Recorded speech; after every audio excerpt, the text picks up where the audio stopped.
Chicos, ahora vamos a reaccionar a un evento que parece que está sacado de una película de Hollywood, pero fue algo que pasó realmente en Colombia en 1992. Un apagón de 365 días. Y no simplemente vamos a analizar el apagón como tal. Lo que queremos ver realmente y lo que quiero hacer con este análisis es ver qué pasa con el cerebro de las personas cuando de repente les cambian los horarios y les pasas a desajustar todo lo que conocían hasta ahora y cómo funcionaba su ciudad. Antes de continuar y por obligación del chat que me lo está diciendo, tengo que recordar que en Colombia fueron 365 días, pero aquí en España fueron 6 horas. No sé si os habéis enterado.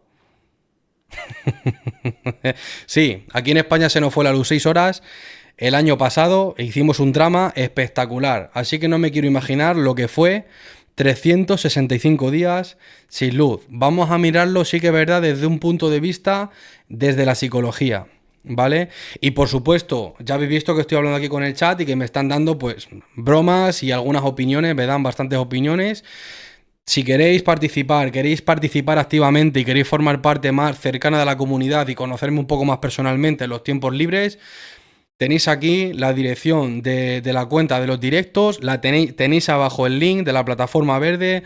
Ya sabéis, estamos todos los días a las 6 de la tarde, hora colombiana. Así que vamos a ver qué pasó con el apagón de Colombia y vamos a reaccionar al vídeo. Por supuesto, siempre mencionando... Pau Pineda Oficial es la autora de este vídeo. Bogotá no siempre fue una ciudad encendida. Hubo un tiempo en que la noche llegaba sin aviso y cuando llegaba lo hacía de verdad. En 1992, Colombia aprendió a vivir a oscuras. No por un ataque, no por una explosión, ni tampoco por una tragedia puntual, sino por algo mucho más silencioso, la falta de energía. La gente aprendió a mirar el reloj, no para saber qué hora era, sino para saber cuánto faltaba para que todo se apagara. Fijaos cómo cambia la función de un objeto, tío. El reloj pasa de ser una herramienta que generalmente es de productividad, pasa de eso a convertirse en un contador de una especie de tiempo de vida útil, y la ansiedad se desplaza como a un corto plazo, como al aquí y ahora. Estás pendiente de los minutos, estás pendiente de las horas que están pasando. Las calles quedaban en negro, los semáforos quedaban sin luz y en miles de casas la única luz que había era una vela sobre la mesa. Este no fue un apagón de una sola noche, fue una ciudad entera adaptándose a la oscuridad durante meses. Y hoy casi nadie habla de eso, pero una generación entera lo recuerda, porque cuando se fue la luz, Bogotá... Desde finales de los años 80, Colombia venía acumulando un problema. Un sistema eléctrico demasiado dependiente del agua y con poco margen de consumo para resistir alguna sequía larga. Como siempre, cuando todo funciona, nadie lo nota, pero cuando el clima falla, el sistema queda totalmente al descubierto. Yo me di cuenta de eso ya fuera quitando la broma de que en España se nos fue 6 horas, porque yo entiendo que hay en países en los que se va bastante a menudo, y sí que es verdad que los españoles hicimos un drama, pero porque no nos pasó nunca, y porque en España somos muy dependientes, como está diciendo Pau, somos muy dependientes del sistema eléctrico.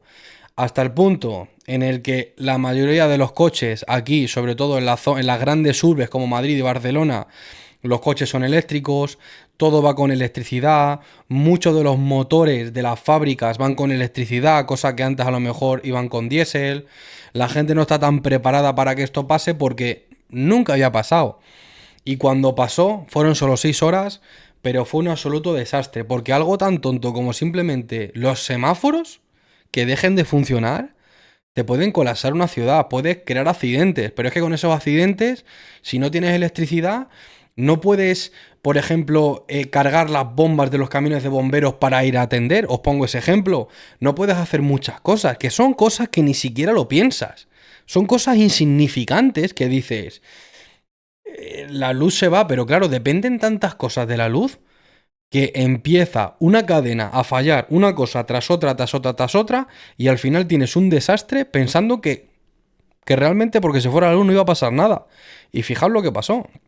Un ejemplo reciente y muy claro de cómo un recurso esencial como el agua puede volverse limitante es lo que vivimos en Bogotá con el racionamiento de agua entre abril del 2024 y abril del 2025, cuando la ciudad enfrentó niveles históricamente bajos en los embalses que la abastecen y debieron implantar cortes programados del servicio para garantizar que el agua alcanzara para todos.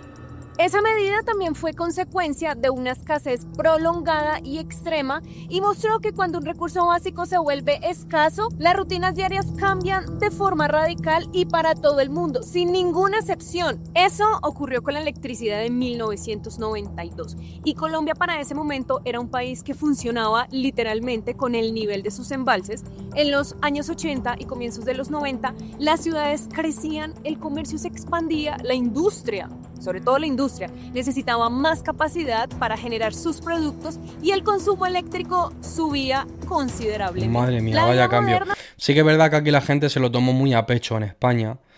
Se lo tomó muy a pecho, pero es que depende, ¿vale? Porque España es una sociedad que, os voy a ser sincero, España ahora mismo es una sociedad bastante débil. Sobre todo las generaciones que suelen compartir en redes sociales, gente de 16, 18, 20 años, 22 años, es una sociedad bastante débil. Fijaos, a mí me pilló con 29 en ese momento. Yo soy de pueblo. A mí me daba igual, o sea, yo ni me enteré de que se fue la luz, porque yo estaba en el campo, imagínate en el campo a mí lo que me importa que se vaya la luz, cuando en el campo yo no tenía ni siquiera tenía cobertura en el teléfono, entonces allí nunca tengo cobertura. Entonces, si yo estoy en el campo con los animales, a mí me da exactamente igual que se haya ido la luz o no, es que ni me enteré. Yo me enteré cuando ya había vuelto. Que me dijeron, oye, ¿te has enterado? Está el mundo aquí que se ha vuelto España loca. Y empecé a ver un montón de vídeos de gente de 20 años llorando, con crisis existenciales, que se ha ido la luz, porque no sé qué. Hombre, entiendo que si se te va un año, pues entiendo que te cambia todo, es que te cambia la forma de vivir absolutamente. Pero el tiempo que se fue aquí, y a mí, que a nosotros los de los pueblos que nos pilló por ahí, en el campo trabajando, pues tampoco es que fue para tanto. Entonces hay que diferenciar muy bien. Claro, lo que llegó a LATAM y lo que se hizo meme fue pues todos estos niños de papá y mamá que hicieron un drama porque parecía que se iba a acabar el mundo. Pero realmente a nivel España, a nivel sociedad, yo que vivo aquí en España, realmente no afectó tanto, ¿eh? En realidad lo único que se hacen son bromas con el tema. Se hacen bromas porque se fue 6 horas. Si se va un año, se acaba la broma, ¿eh? Se estaba volviendo cada vez más dependiente de algo que damos por hecho, encender un interruptor, pero el respaldo de este sistema no creció al mismo ritmo. En ese momento, el sistema eléctrico colombiano dependía principalmente de hidroeléctricas, es decir, centrales que producen electricidad aprovechando la fuerza del agua que almacenan los embalses. Cuando el agua empieza a descender, hace girar unas turbinas que están a un nivel más bajo, el agua va descendiendo y aquí se empiezan a mover esas turbinas. Ese giro está conectado a generadores de electricidad y el movimiento que produce es la energía eléctrica. El problema es que cuando los niveles de los embalses bajan, la presión disminuye y las turbinas generan menos electricidad. Ya no hay algo que las impulse para generar este recurso. En una sequía prolongada, la capacidad de ese sistema de generar electricidad pues cae de forma directa. Existían también termoeléctricas, que es un sistema totalmente diferente, que en un recuento de esa época se mencionaba que estas eran las responsables del 22% de la energía de toda Colombia. Esta se generaba quemando combustible como gas o carbón. En esas plantas, el calor que producían estos combustibles, pues producían un vapor. Ese vapor se acumulaba y empezaba a mover esas turbinas y se generaba de esa manera la energía. A diferencia de las hidroeléctricas, pues estas no dependían de la lluvia, dependían del combustible. Esas plantas no estaban diseñadas para reemplazar por completo las hidroeléctricas que tenían el liderazgo y pues durante una época de sequía todo iba a colapsar. Oye, alguien, los que me estáis viendo desde Colombia, aquí en el chat y en YouTube, ¿hay centrales nucleares en Colombia? O sea, a nivel, a ver, digo yo que habrá, ¿no? Pero a nivel para abastecer partes de Colombia potentes como Bogotá, en el caso de que esto volviera a pasar, ¿hay suficientes centrales nucleares como para que una sequía no volviera a tener el impacto que tuvo?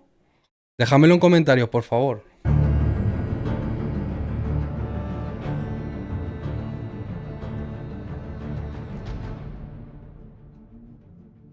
Su capacidad era limitada y su operación era costosísima. En la práctica funcionaban como un respaldo temporal, estas termoeléctricas, no como una base del sistema total.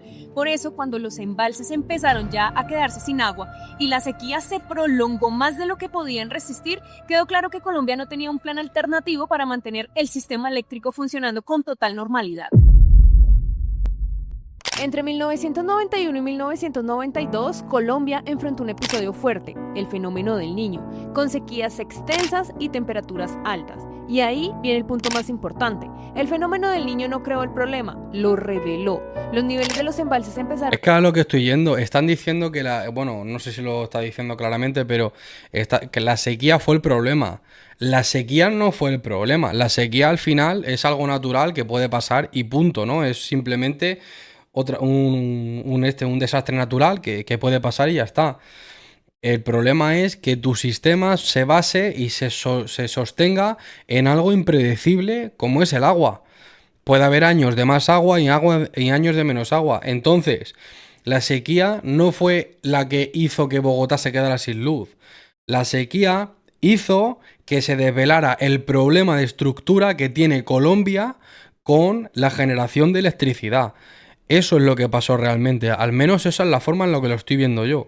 A caer de forma sostenida, el país estaba quedándose sin el combustible para producir energía, porque en Colombia ese combustible era el agua almacenada. Y cuando los niveles del agua entraron en esas zonas críticas de mediciones, pues el país se enfrentó a una decisión extrema: racionar o arriesgarse a un colapso total y luego no tener manera de recuperar ese recurso tan valioso. Y ahí entra el contexto político de ese momento. Para principios de los años 90, Colombia venía de una etapa durísima de violencia y atentados urbanos, y al mismo tiempo acababa de estrenar la Constitución de 1991. Era un país intentando modernizarse. En ese escenario, el gobierno del presidente César Gaviria tuvo que enfrentar la crisis energética y tomar la decisión: cortar la luz de manera prolongada. Y así, lo que era un problema técnico se convirtió en una rutina nacional, y el 2 de marzo de 1992 el gobierno nacional tomó una decisión que marcaría toda una generación. Se anunciaron cortes de energía eléctrica programados en todo el país. Es que eso Este corte de energía durará solo unos segundos. Pocos problemas en la historia de Colombia han afectado tanto la vida de la totalidad de los colombianos como el racionamiento de energía eléctrica que hemos vivido en semanas recientes. ¿Olvida algo? Sí, claro, apagar las luces que no necesite. Y en oficinas también. No era una falla pasajera ni una interrupción inesperada, era una medida de racionamiento deliberada necesaria para evitar ese colapso total del sistema eléctrico que se encontraba al borde de la sequía total por problemas estructurales, valga la redundancia, en su infraestructura. Desde ese día, millones de personas empezaron a reorganizar sus vidas alrededor de los horarios sin luz. En Bogotá, al principio, los cortes llegaban a ser hasta de 9 horas diarias. 9, obligando a familias, negocios, servicios públicos a adaptarse a una ciudad que se apagaba por partes, cada tarde y cada noche. El objetivo de esta medida era claro y urgente: reducir el consumo de energía para impedir que el sistema colapsara por completo. El gobierno buscaba limitar un consumo, un recorte que en un contexto de escasez era la diferencia entre mantener encendida parte del país o quedarse totalmente sin luz.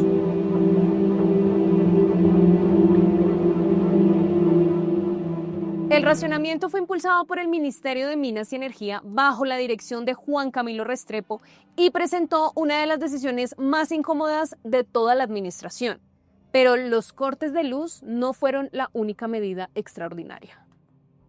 El 2 de mayo de 1992, Colombia adelantó oficialmente una hora en el reloj. La medida fue conocida como la Hora Gaviria y tenía un objetivo concreto: aprovechar más la luz natural del día y reducir el consumo de energía en las horas nocturnas. Cuando la demanda era más alta, en las noches que todos llegamos y encendemos la luz, pues el sistema ya estaba más presionado. En el papel la decisión parecía simple, en la vida real cambió por completo la rutina del país. Desde ese momento... Es que ¿sabéis el daño colateral real que tiene el que te obliguen a cambiarte la estructura de luz? Que te afecta al ritmo circadiano. O sea, te afecta a tu salud, afecta a tu cerebro y podría haber sido, no sé si pasó, pero podría haber sido un detonante de criminalidad y violencia. No sé si pasó realmente, ¿vale? No lo sé. Pero es muy posible que la gente, al estar tan jodida mentalmente y tan jodida físicamente por la falta de calidad de vida, hubiese muchos más problemas en las calles y hubiese muchísimos más problemas dentro de las casas. Colombianos empezaron a vivir con un horario que no sentían propio. Muchas personas debían levantarse cuando aún estaba oscuro. Los niños iban al colegio prácticamente de noche. Las jornadas laborales comenzaban antes de que amaneciera. El cuerpo también se vio implicado y tardó semanas o tal vez meses en adaptarse a esa nueva realidad. Porque cuando el cerebro y el cuerpo están unidos en una misma rutina, cambiarla lo altera por completo. El día parecía ser más largo de lo normal, pero también el cansancio en oficinas, las fábricas y también los comercios comunes como tiendas de barrio. Mira, Karen, es que el ritmo circadiano ya es un detonante para agresión, depresión, ansiedad, fatiga, mal rendimiento escolar y laboral. Claro, es que te afecta totalmente a la biología, tío, y a tu salud mental. Tiendas donde venden verduras, mercado, todo esto. Esos horarios también se ajustaron para poder concentrar todas las actividades del día antes de que estuviera más o menos como en este momento que se está oscureciendo. Son exactamente las 6:30 de la tarde, ya va a ser de noche y a esta hora las personas ya debían empezar a entrar a sus casas. Entonces las empresas adelantaron la hora de entrada, algunas industrias se reorganizaron en los turnos también para que las personas evitaran trabajar durante la noche, durante esos apagones. Esto también hacía que la productividad física y productividad mental se viera bastante afectada, Claro. porque la incertidumbre era muy grande. Nadie sabía con exactitud en qué momento se iba a ir la luz cualquier día. Lo bueno es que el cambio de hora coincidía con los cortes de energía y eso tuvo consecuencias visibles, por ejemplo, los semáforos apagados durante las horas pico. Entonces, si ustedes imaginan el tráfico que está pasando en este momento, que es muy poco, cuando los semáforos se apagan, todo colapsa, de repente hay unos trancones que uno no está acostumbrado a ver. Parece literal como si a todos se nos olvidara conducir el vehículo. Se ponía mayor congestión vial, riesgos en las... Es que mezcla que las señales de tráfico como los semáforos y todo eso no estaban funcionando con el estrés de las personas, con la falta de calidad de vida, con la alteración de los ritmos circadianos, como estamos hablando aquí en el chat, mezcla todo eso y ahora pone a la gente al volante, que ya con la gente estando bien de la cabeza, mucha gente en el volante se transforma y se vuelve súper violenta y súper agresiva. Imagínate si encima tienen motivos. Aquello debería ser una selva, porque claro, si no hay semáforo, es la ley del más fuerte. El que entre primero es el que pasa. Secciones sin ninguna señalización, la sensación de inseguridad. Si así con luz la sensación de inseguridad es muy grande, ahora imagínenselo sin luz, cuando todas estas calles quedaban totalmente a oscuras. El niño lo recogió el bus a las 6 y esta mañana fue a las 5 y para completarse fue la energía. Eso era una penumbra impresionante, o sea que la inseguridad se pasó fue a horas de la madrugada. En los hogares la hora Gaviria se vivía con velas, linternas y radios. Las comidas se adelantaron, las familias se reunían más temprano en la mesa, la televisión desaparecía de un solo golpe cuando llegaba el apagón y el silencio nocturno se volvió parte de la rutina diaria en los hogares colombianos. Desde la mañana muchas familias organizaban el día pensando en el apagón. Cargaban las linternas, revisaban cada una de las velas, adelantaban tareas y cocinaban antes de que todo quedara a oscuras. La electricidad dejó de ser un servicio invisible y se convirtió en algo que se administraba, casi como si fuera un recurso contadísimo, limitado para cada hogar. Había una sensación constante de prisa, como que la vida se movía muy rápido. Había que hacer todo antes de que se apagara la ciudad y afuera el miedo empezaba a crecer.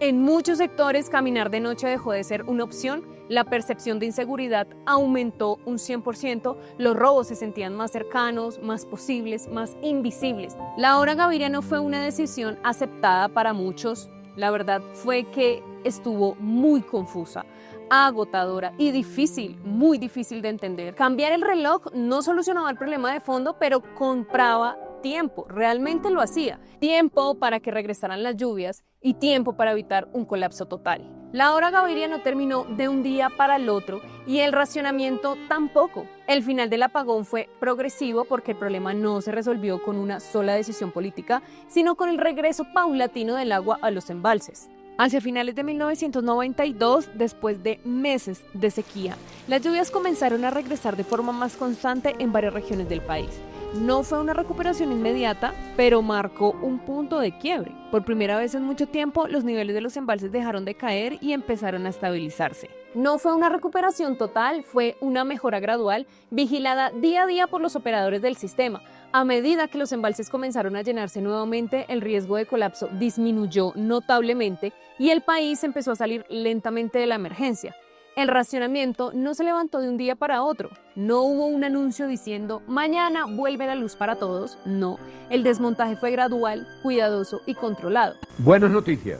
Reducción de un 40% en el racionamiento de energía. De 8 horas en promedio pasaremos a 5 horas y media diarias. Así que hacia finales de 1992, los embalses dejaron de caer y empezaron a mostrar una recuperación sostenida, y el sistema eléctrico ganó un pequeño margen de seguridad. Esto no era suficiente para volver a la normalidad, pero sí para reducir esas restricciones. En la práctica, lo primero que ocurrió fue reducción progresiva del tiempo total del apagón. Esto quiere decir, por ejemplo, que una ciudad que tenga hoy 8 horas de racionamiento pasará a 5,5 horas de lunes a viernes. Los sábados el racionamiento será menor y los domingos y festivos mínimo, y en algunos sectores del país no existirá. Si ustedes se acuerdan cuánto era el máximo de tiempo de apagón en sus casas, en sus pueblos, ciudades, veredas, me lo dejan abajo en los comentarios porque para todos era diferente. El levantamiento se hizo por etapas y por regiones dependiendo del comportamiento de los embalses del sistema de lluvia, del ciclo de la lluvia, perdón, y también del sistema interconectado entre sí. Cada reducción era evaluada con cuidado. Si los niveles del agua se mantenían estables, pues se avanzaba. Si había riesgo, las restricciones se sostenían. Cuando solo los embalses salieron definitivamente de la zona crítica y el sistema logró recuperar esa capacidad mínima de respaldo, pues el gobierno tomó la decisión final: levantar por completo esta restricción.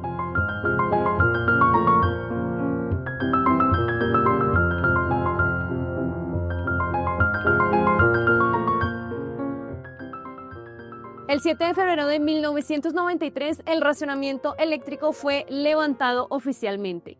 Ese mismo día terminó también la hora Gaviria y Colombia volvió a su horario habitual. El reloj regresó a su lugar, la luz dejó de irse por turnos y poco a poco la vida cotidiana empezó a sentirse otra vez normal. La primera noche sin el apagón en Bogotá, que llegó casi en silencio y con bastante miedo, la luz simplemente no se fue. Al principio nadie estaba seguro, la gente miraba el reloj, esperaba el momento en que todo quedara nuevamente a oscuras, pero pasaban los minutos y la electricidad seguía ahí. En la noche las personas que estaban en la calle pues se iban muy rápido para sus casas porque tenían aún la desconfianza de que tal vez llegaran a quedar a oscuras sin previo aviso nuevamente, y sobre todo en la calle, que estaba muy peligroso. Pero las luces permanecieron encendidas, los televisores también siguieron funcionando, la ciudad no se apagó y fue una sensación bastante extraña después de meses viviendo pendiente del corte, pues ya costaba creer que la normalidad hubiese vuelto, y aunque el racionamiento terminó, algunas cosas quedaron grabadas. Para muchos el apagón. Claro, es que lo más increíble de que cuando vuelve la luz la gente tenga miedo, tiene un nombre, ¿vale? Eso se llama el síndrome de la habituación. O sea, el cerebro se acostumbra tanto a la oscuridad que la luz se siente como si fuera algo sospechoso. Y os lo podéis tomar muy a la ligera, pero realmente eso es un mecanismo de defensa postraumático. O sea, eso significa que afectó muchísimo, muchísimo al cerebro de las personas. Apagón fue el primer recuerdo claro de una crisis nacional que no se veía en los noticieros como una explosión, pero que se sentía todos los días en la casa, en la calle, en el cuerpo. Esa sensación extraña, esa misma. Y las crisis así suelen desaparecer de la memoria pública, cuando la normalidad regresa, Colombia siguió adelante, vinieron otras noticias, otros miedos, otras urgencias, la luz volvió y con ella también volvió el olvido. Pero la historia tiene una forma extraña de repetirse, porque bastó que dejara de llover en 1992 para que una ciudad entera cambiara su forma de vivir. Y más de 30 años después, algo parecido volvió a rozar nuestra realidad. Y mucha atención en Bogotá. A partir de mañana en la capital habrá cortes de agua en toda la ciudad. En 2025 la historia estuvo de otra forma. La falta de lluvias volvió a afectar los embalses, pero esta vez los más golpeados fueron los que abastecen el agua potable. El riesgo ya no era quedarse sin electricidad, sino quedarse sin agua para cocinar, beber y sobre todo vivir. Este sistema eléctrico pues obviamente tenía más respaldo que en los años 90, logró mantenerse, pero el sistema de agua no. Por eso hace 30 años se apagaron las luces y hace poco se cerraron las llaves.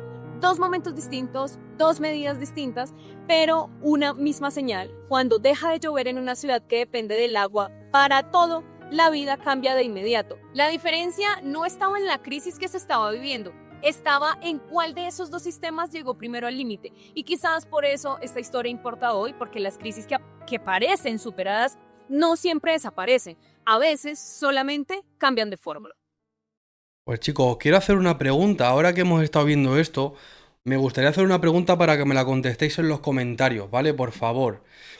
¿Vosotros creéis que es éticamente justificable que un gobierno altere el ritmo biológico y el horario de toda una nación para encubrir una negligencia de la estructura pública?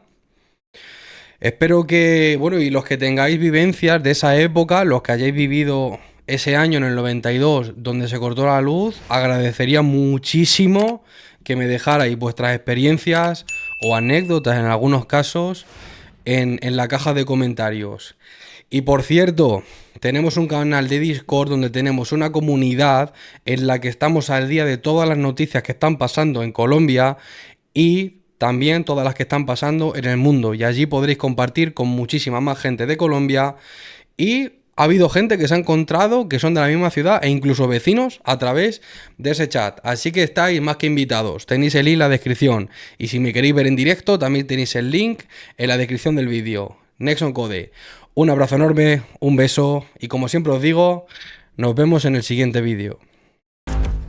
No te pierdas Nexon Code en vivo en Kick. Todos los días a las 18, hora Colombia.